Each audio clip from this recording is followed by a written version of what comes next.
Welcome back to Games Overboard. My name is Brian. I'm TJ. And we've got a great game to review for you today. We haven't done a review for a while, and there's a reason for that. At the beginning of this year, I made a resolution that I wasn't going to play any of my games a second time until all of the games had gotten played at least one time. But This we decided to break that resolution because of this game. The game is Dominion. It's by Donald X. Vaccarino. It is for 2 to 4 players, and the timeout says about 30 minutes, and that can vary a little bit longer, a little bit shorter, depending on the game, and depending on how familiar with the cards you are. You'll see there's a lot of variety in this game. Let's see what's in the box, Brian. What's in the box is cards. Loads of cards. Now, these aren't the actual cards in the box. Oh, thank God. That would take way too long to resort out. But this gives you an idea. There's about 500, actually there's exactly 500 cards in the box. Let's see what's actually in the box. The box comes in a really nice insert that keeps everything sorted for you. That is really nice. And that's basically all that comes in the game. It's a bunch of cards. There is a plot line behind this game, and I kind of like to talk about it because I think it makes the game more fun while you're playing. Basically, you're a young noble, and your parents have given you some land. Now, it's your job... Thanks, Mom and Dad. Yeah. It is your job now as a noble to build upon that kingdom and try to outdo your neighbor. You're going to buy land, you're going to get money, and then you're going to hire people and build buildings, which are going to give you some special things to do. Awesome. So there's 3 different types of cards in the game. There's the victory point cards, which are green and purple. There is the money cards, which are gold, accordingly. And then there's the action cards, which are white and sometimes blue. Very nice. Now, every game, you're going to use 10 different action cards. The nice thing about this game is it comes with 25 different ones in the game. So every game is going to be completely different because you're only using 10 out of that 25.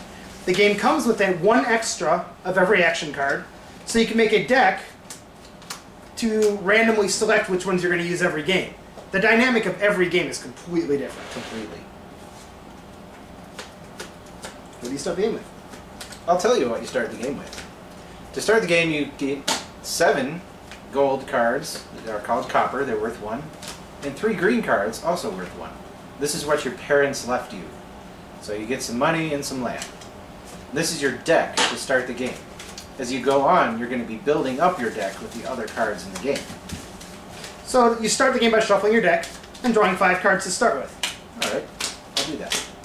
And the gameplay for the actual each turn is really, really simple, and this is another reason I like this game. You can teach anybody how to play the basic game in just a couple seconds. The thing that makes it difficult is there's so many choices, kind of like Agricola the first time you play. The premise isn't that bad to begin with, but there's so many choices, it takes you a while to know what you want to do. So the first thing you do each turn is you play an action if you have one. Now, as we stated before, our parents didn't leave us any action cards, they only left us money and victory points. So we can't do that first part in the first turn. Next part of our turn, we can buy something. Woohoo! You take any money you want to do, and you place it in front of you, and then you buy it for the cost in the bottom right-hand side of the card. So I'm going to decide to buy a remodel card. Whatever you buy goes in your discard. You don't get to use the action on it now. You only use it when you play it from your hand. And then the last part of your turn is you're going to discard. You're going to get rid of all the cards that you have in your hand, that you've played, and any other cards to your discard pile. Gone. If you didn't use it, you lose it. That's right. And then you draw 5 cards, and that signals the end of your turn. And then it's the next person's turn to do the same thing. And that's the whole game. You just keep doing that. Once you get going, you'll find that people play their turns really fast. In a 4-player game, you might not have drawn your 5 cards, and it might be your turn again. It's happened to me once. Want to talk about some of the cards, Steve? Sure. Some of the cards are, the action cards, are attack cards, which lets you interact with other players. They'll say action attack at the bottom. And some of these let you, or make you discard cards, you can steal cards from other players. It's basically a way to attack other players' kingdoms. There's also cards that defend against attacks. For the most part, it's a very, you kind of are working your own kingdom and building it, but this adds a really good amount of interaction. And it's kind of cool because sometimes you'll have 10 action cards that don't have any attacks at all, and sometimes you'll draw a set of 10 cards that have all the attack cards, and everything's just ridiculous from player to player. Oh, go on. Well, there's also some cards that let you draw more cards to your hand, add additional actions. You can do more buys, that sort of thing. So there's all sorts of different action cards that make the game really dynamic. Strategy-wise, you want to make sure you keep a balanced deck. If you have tons and tons of money but no action cards, you don't get to do as much. The action cards will facilitate doing more fun stuff. If you have tons of action cards but no money, you're never going to get any new stuff. So you want to keep your deck balanced as it goes too. Now the way the game ends is when 3 of the piles that are sitting in the front of the table are totally empty, which means everybody bought those. When that happens, everybody stops what they're doing and counts up their victory points. The game can also end if the largest victory point card is empty, if that pile is empty. Once the game ends, you're going to determine the winner. Basically, now at this point, you're going to add up all of the green cards in your hand. In your whole deck. In the whole deck. In your whole deck. Everything else doesn't matter. Just put it aside. It's all trash at that point. Then you add up the total number of victory points you have. 8. 3. I win. You win. The thing is, these victory points don't do anything else during the rest of the game. The whole part of the game, they're just taking up space. In your 5 cards you draw, if you draw 4 victory cards, you're not going to be able to do anything that turn. So you don't want to buy a ton of victory right at the very beginning, because you're going to kind of hurt yourself from doing other things. But you got to kind of watch what other people are doing and keep up with them, because if somebody starts buying a lot of high victory point cards and they run out, then the game is over and you haven't bought any yet. So pay attention to what the other players in the game are doing.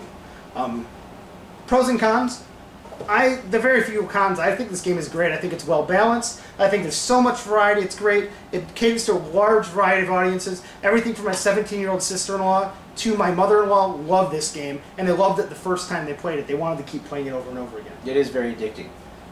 One of the cons to the game is you're going to be playing it so much, and you're going to be shuffling a lot, especially at the beginning when you have a really small deck, that the cards are going to get kind of worn. We've had this for about 3 weeks, and the cards are already showing some sign of wear and tear. So you may want to put some cases on it if you play a lot. There are a bunch of variations out there on Board Game Geek and otherwise. There's a variation that lets you play with 5 players. Basically, the only difference is you can draw 12 action cards to use each time, and the game doesn't end until 4 of them are gone instead of 3. There's also a tournament variation, which is one of our favorites. The tournament variation is one way to play with all 25 different action cards in the game. What you do is you start with the 10 random ones, and then after you play the first round, you choose 3 of them to discard. You usually take the most used, least used, and another random one. You discard those and draw 3 to replace it. If you've played 6 rounds like this, you'll play through all 25 of the cards that are in the game. It's a really good way, especially me and my wife play this a lot, and we'll just sit down and we'll play a 6-game series. A 6-game series for us only takes like an hour and 20 minutes tops. And we go through every single card, and it's kind of fun to play tournament-wise, and sometimes again with a tie, sometimes we don't. There are also some other additional cards available. Board Game Geek has a couple promo cards that they put out that are a lot of fun, and then next month or the month after, there's going to be an expansion coming out called Dominion Intrigue. It's going to be a standalone game. You can play it by itself, or it's going to come with 25 additional action cards that you can add to your stock, so you get even more variety when you're playing. That's a lot of variety. I'm really looking forward to it, and there's supposedly another one coming out this fall that's called Dominion Boats or High Seas or something. It's like nautically themed, so I'm looking forward to that one too. That's nautical. Nautical.